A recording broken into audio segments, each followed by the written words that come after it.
I'm here at the Rose Theater with our church member, Matt Guttschick. Matt, tell people who you are in case they don't know you. So yeah, hi, I'm Matt, and I'm the artistic director at the Rose Theater here in Omaha. I've been here for 7 years, and the Rose, for any folks who might not be familiar with it, is a professional theater for family audiences that also has a really, really robust set of education offerings for kids of all ages.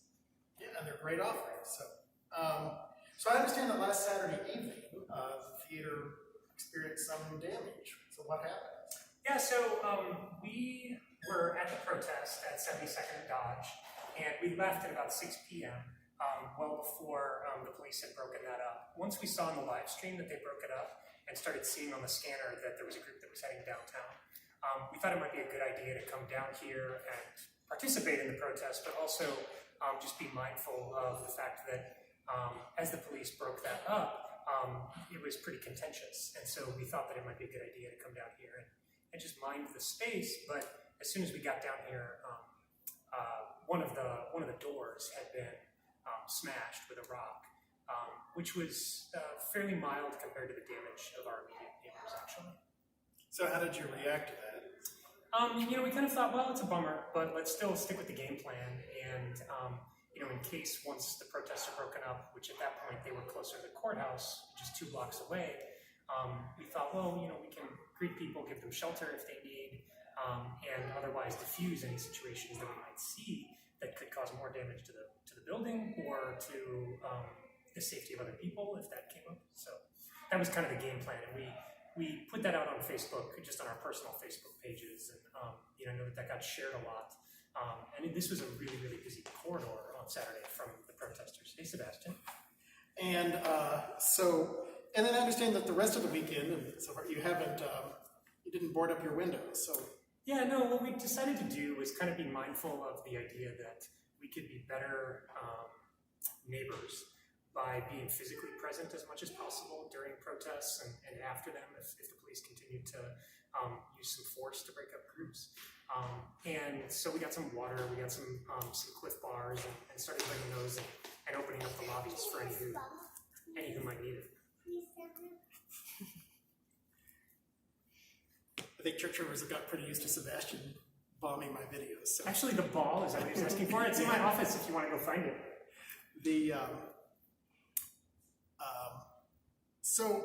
And then you said that you even helped protesters then after that. Why did you do that? Why did you feel motivated to react in that way?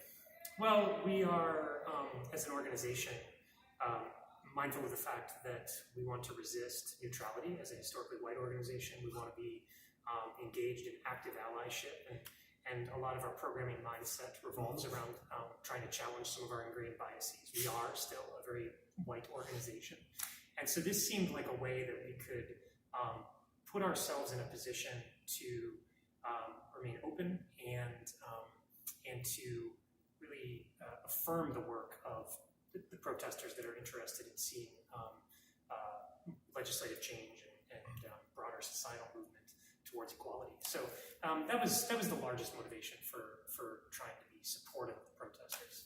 How do you think your religious values shaped any of your responses? Well, earlier this week, I don't know if folks, have seen this on Facebook, but in response to some people saying, oh, but the property that's being destroyed, there was a meme going around with, an image of Jesus cleansing the temple. And so that image has kind of stuck with me this whole week because, I think that comes in fairly close proximity, I think, in the New Testament to, like Jesus talking about, you fed me when I was hungry, you gave me water when I was thirsty, that kind of passage. And so it seemed to me like this is a moment when we can be active members of our community rather than bystanders.